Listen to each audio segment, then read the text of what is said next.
यहाँ पर आ जाता है, हाँ, process follow in data warehouse. Data warehouse में process flow in data warehouse. There are 4 major processes that contributes to a data ware house: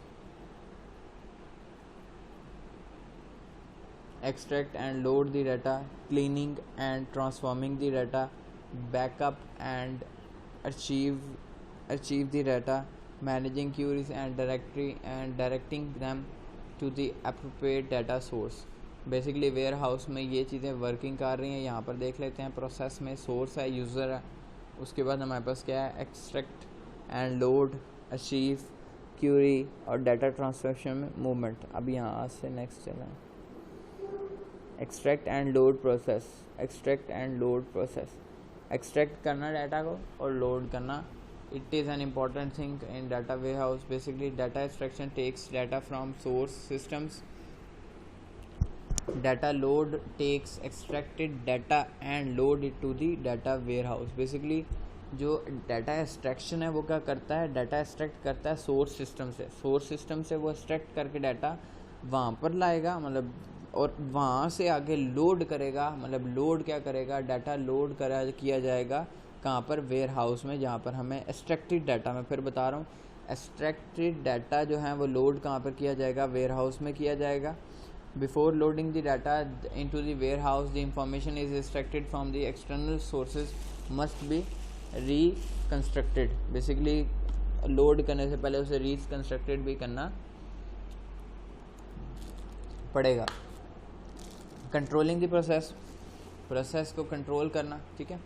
controlling the process involves determine when to start data extraction and the consistency check on data. Basically controlling the process क्या करेगा, control करेगा data को और control करेगा data extraction part को, कि वो कब वो स्टार्ट और कब वो एलिमिनेट हो जाए और कब वो लोड करेगा, लोडिंग द डाटा, ठीक है।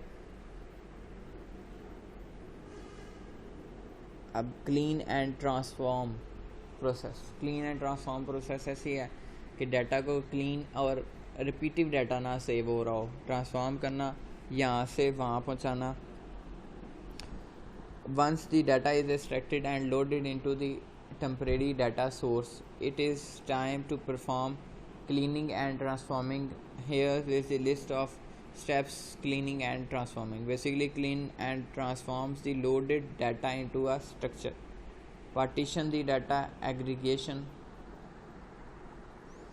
अब clean and transform the loaded data into a structure.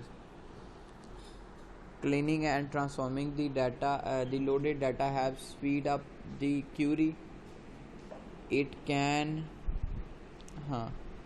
can be done by making the data consistent within itself with other data within the same data source, with the data in other sources systems, with the existing data present in the warehouse. Basically within itself, ठीक है, उसकी अपनी self से, within the same data source different same data source से लिया जा सकता है।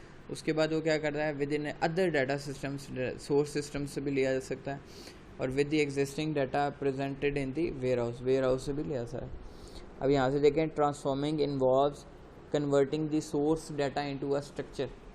The structure the data increases the query performance and decreases the operational cost. The data contained in a data warehouse must be transformed to support performance requirements to and control the ongoing operational cost. Basically यहाँ पर वो क्या कह रहा है कि data जब transform किया जाता है तो उसे एक स्ट्रक्चर में कन्वर्ट किया जाएगा, ठीक है, जो डाटा क्यूरी को क्या कर इन क्यूरी को क्या करेगा, इंक्रीज़ करेगा, उसकी परफॉर्मेंस को क्या करेगा, इंक्रीज़ करेगा, और कॉस्ट को क्या करेगा, लो करेगा। अब पार्टीशन दी डाटा, पार्टीशन बताइए आपको,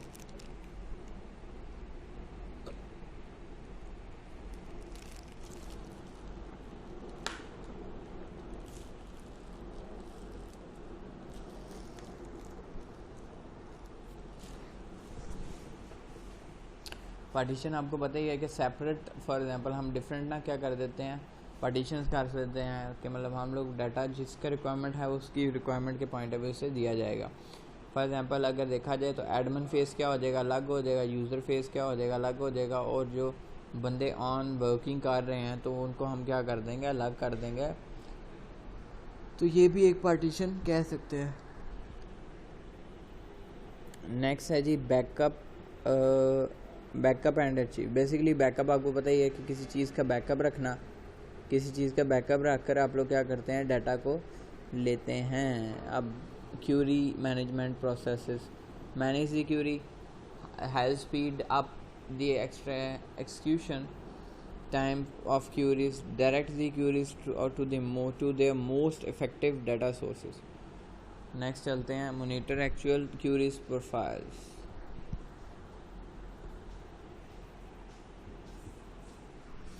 अब यहाँ पे देखें,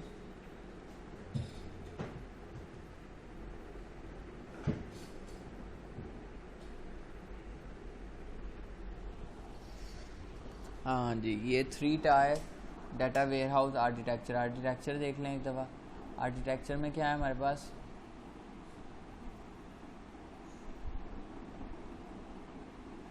हाँ जी, बॉटम। अब बेसिकली यहाँ पे आर्किटेक्चर में आप लोग देखें बॉटम टायर होगा, एक मिडिल टायर होगा, एक टॉप टायर होगा, ठीक है ना। बेसिकली बॉटम से स्टार्ट करें हम लोग, यहाँ से आप लोग फिगर से भी देख सकते हैं कि आर्किटेक्चर में यहाँ देखेंगे, यहाँ पे पहले बॉटम टायर आ रहा है, फिर उसके बाद मिडिल टायर, फिर टॉप टायर आ रहा है, ठीक है ना। हम बॉटम से स्टार्ट करते हैं क्योंकि वो जो डाटा है, डाटा वेयर हाउस, उसमें लिखें ये डाटा है, और यहाँ पे ये बॉटम टायर में क्या कर रहा है, डाटा वेयर हाउस में यूज़ किया जा रहा है। डाटा मार्ट यूज़ किया जा रहा है जो हम लोग पढ़ चुके हैं। उसके बाद एडमिनिस्ट्रेशन यूज़ किया जा रहा है, डाटा वेयर हाउस यूज़ किया जाए, मॉनिटरिंग यूज़ कर रही है, OLAP, ये भी मैं बता देता हूँ, ये मैंने बताया भी था आप लोगों को। Generally, a data warehouse adopts 3-tier architecture. Following these 3 tier of the data warehouse architecture. Bottom tiers basically चीज़ें मैं गिना चुका हूँ, यहाँ पे फिर एक दफ़ा रीड आउट कर लेते हैं। The bottom tier of architecture is the data warehouse database server. It is a rational database systems we can use the backend tools and utilities to feed data into the bottom tier. These back-end tools and utilities performs the extract, clean, load and refresh functions. Basically ये कुछ functions जो होता है ना, वो back-end पे वो क्या करता है, perform करता है tools को use करते हुए। middle tier में क्या हो रहा है, middle tier में वही OLAP, ठीक है। इसको हम डिटेल में इंशाल्लाह आगे पढ़ेंगे कि क्या है ये। In the middle tier we have the OLAP server that can be implemented in either of the following ways: birational OLAP, which is an extended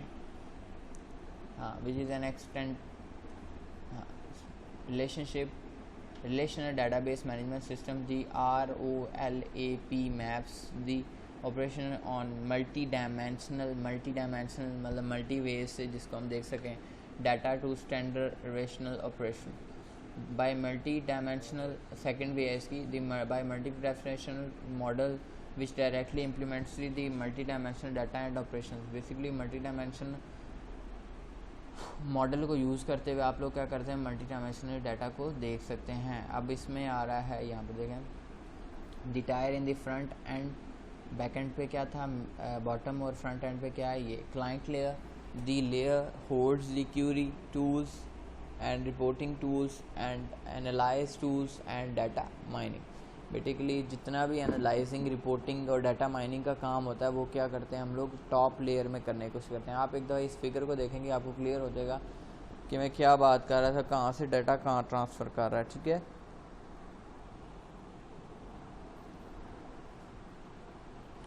next चलते हैं virtual warehouse, data mart, enterprises, ये हम लोग पढ़ चुके हैं पहले, ठीक है। अब नेक्स्ट देखेंगे हम लोग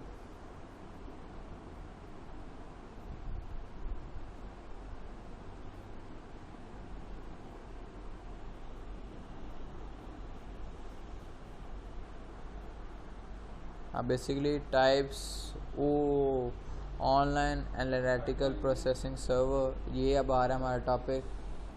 चलें जी नेक्स्ट चलते हैं जी हम लोग online analytical processing server. Basically ये आपका इम्पोर्टेंट टॉपिक है जिसको हम डिटेल में पढ़ेंगे, और रिलेशनल OLAP मतलब ऑनलाइन एनालिटिकल प्रोसेसिंग भी हम लोग इसको भी पढ़ेंगे, और मल्टी डायमेंशनल भी पढ़ेंगे। इसके स्कीमास भी देखेंगे, उसके बाद इसकी टाइप्स भी कुछ देखेंगे और इसको कंप्लीट करेंगे, ठीक है। अब online analytical servers is based on the multi dimensional data model. Basically multi dimensional data model क्या है कि जो डिफरेंट वे से आपको डाटा शो करवा सकता हो। मल्टी डायमेंशनल ऐसे ही है कि फॉर एग्जांपल अगर एक मैच चल रहा है, ठीक है, तो मैच में आपको इंटरेस्ट कब डेवलप होता है, जब उसके स्कोर्स, उसके सिक्सेस, उसके मतलब ग्राफ चार्ट्स के कहाँ पर क्या विकेट कहाँ पर गिरी है, किस ओवर में हुआ है, किस ओवर में ज़्यादा मार पड़ी है बॉलर को, किसी ओवर में किस ओवर में ज़्यादा विकेट्स हुई हैं। तो वो ग्राफ जो चार्ट साथ आ रहे होते हैं वो ज़्यादा आपको अट्रैक्टिव लगते हैं। क्यों? क्योंकि आपको उधर पता चल जाता है कि पाकिस्तान ने 300 स्कोर किया, तो कहाँ पर ये एकदम से ट्रिम्प किया, मतलब डाउन इन्होंने गए हैं, और कहाँ पर इन्होंने अप रनिंग रेट जो होता है, रन रेट होता है, उसे अप किया, ठीक है। It allows managers and analysts to get an insight of the information through fast and consistent and interactive access to the information। अब बेसिकली हम लोग देख लेते हैं कि वो क्या कह रहा है। डाटा जो मैनेजर हैं उनको और एनालिस्ट को क्या होता है, ये एक इजी वे है उनके लिए for analysing anything which is very fast, attractive and consistent as well. Types: relational, multi, hybrid and specialized SQL। अब relational OLAP online analytic processing, ROLAP। अब मैं इसको दोबारा नहीं पढ़ने लगा, सिर्फ मैं बता दूंगा। अब server are placed between relational back end servers and client front end. अब बेसिकली ये कहाँ पे रिलेशनल होता है, ये तो एक बैक एंड जो सर्वर होता है उधर, और क्लाइंट के फ्रंट एंड पे जो टूल्स यूज़ किए जाते हैं वो होते हैं to store and manage warehouse data. ROLAP uses relational to extended relational DBMS database management system। अब basically implications of aggregation, navigation logics, optimizations for each DBMS backend, additional tools and services। अब multi dimensional देखते हैं। Multi dimensional uses arrays based multi dimensional storage. Array base आपको याद होगा कि वो जो एरे का आप लोग C++ में पढ़ते हैं कि एक एरे होता है, उसमें नंबर ऑफ़ ब्लॉक्स आपको मिल जाते हैं, उनके थ्रू आप लोग क्या करते हैं, डाटा को स्टोर करवा लेते हैं, ठीक है। अब यहाँ पर क्या है हमारे पास, with multi dimensional data store and utilization में भी लो if the data set is therefore many MOL servers are 2 layers. Basically multi dimensional ऐसे ही है कि आपके पास मल्टी डायमेंशनल में डाटा प्रोवाइड कर रहा है व्यू करने के लिए, ठीक है ना, मतलब मल्टी डायमेंशनल में हम व्यू कर सकते हैं डाटा को। तो डाटा स्टोर्स की भी क्या हो सकती हैं, यूटिलाइजेशन ज़्यादा हो सकती है, और डाटा जो स्टोरेज होता है वो क्या हो सकता है, कम हो सकता है। तो इसीलिए हम लोग क्या करते हैं, 2 लेवल्स यूज़ करते हैं, ठीक है ना। एक हम लोग रिप्रेजेंटेशन करते हैं। अब यहाँ पे आप लोग देखेंगे कि एक हाइब्रिड OLAP, ठीक है। हाइब्रिड OLAP क्या है? Hybrid OLAP is a combination of both multi dimension and relational dimension. Basically इन दोनों को कंबाइन करके यूज़ किया जाता है, इसको हम बोलते हैं hybrid. It offers high scale ability of R and faster computation of M।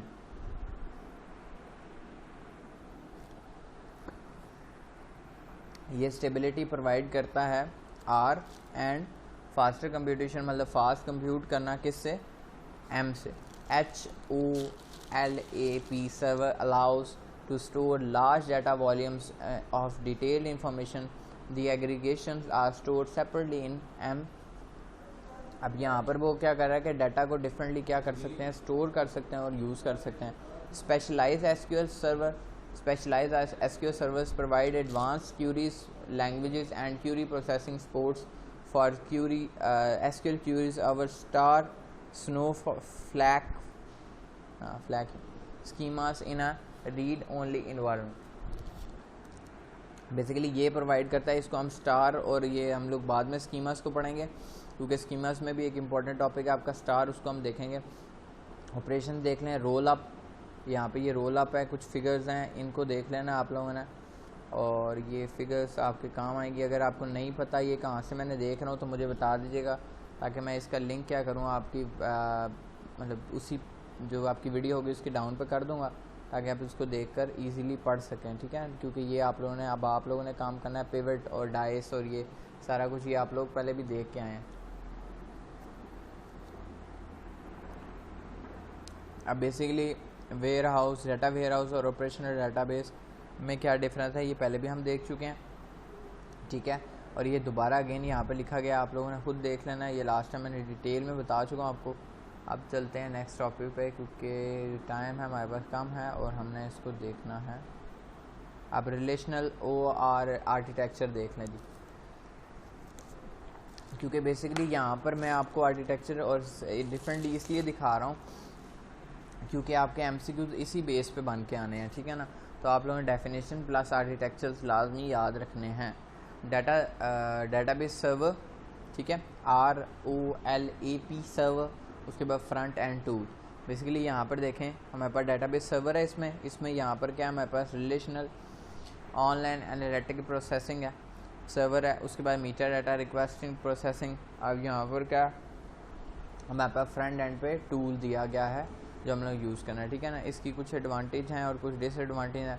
यहाँ पर देखें, can easily be use with existing RDBMS relational database management system से can be easily be created और यूज्ड.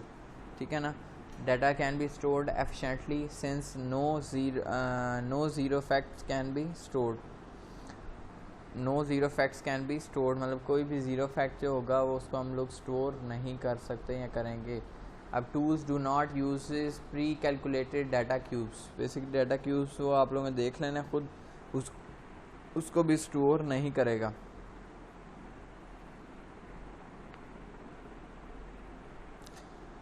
अब DSS servers of micro strategy adopts the RDBMS approach. अब ये आप लोगों को DSS और ये सारा कुछ मैं पढ़ा चुका हूँ.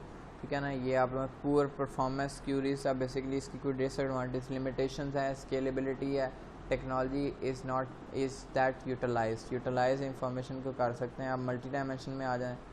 अब मल्टी डायमेंशन में क्या है, multi dimensional array based. Basically array based क्या था कि हम लोग क्या करते हैं, कैलकुलेट करके वैल्यूज़ को एरे बेस्ड रखते हैं. अब stored engines for multi views of data, multi dimensional views of data with multiple dimensional data stored. The storage utilisation में be low if the data set is I think so lecture chat. Therefore many M servers uses two levels technologies, basically storing data representing to handle storing data.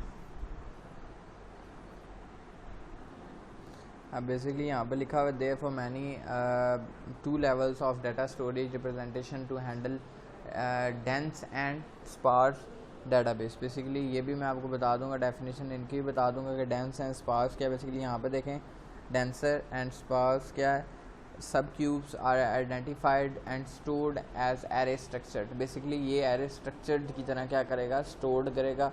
और sparse क्या करेगा, employ compression technologies को क्या करेगा, employ करेगा. Data servers M और front end.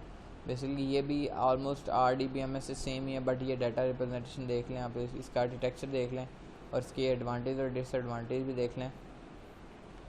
Faster indexing to the precomputing summarise data helps the user connected to a network who needs to analyze larger less defined data. Basically user को जो connected to a network है उसको analyse करने के लिए ज़्यादा easy है इस with the help of MOLO. MOLAP, easier to use. Therefore MOLAP is suitable for inexperienced user. Inexperienced user के लिए ये भी एक है. अब इसकी disadvantage are not capable of containing detailed data. ठीक है, डिटेल्ड डाटा कंटेन करने के लिए कैपेबल नहीं है. ठीक है, क्योंकि यहाँ पर आपको पता है कि समराइज़ किया जाता है डाटा को. ठीक है, अब द स्टोरेज यूटिलाइजेशन में be low if the data is set is. अब यहाँ पे इसकी कंपैरिजन देख लें. मल्टी एंड आर मतलब रिलेशनल, इसको यहाँ पे मैं छोड़ रहा हूँ, आप देख लें आराम से. और उसके बाद फिर नेक्स्ट टॉपिक इंशाल्लाह नेक्स्ट लेक्चर में करेंगे. आपके पास 2 मिनट है, आप इसको देख लें. Thank you so much, take care, अल्लाह हाफिज़.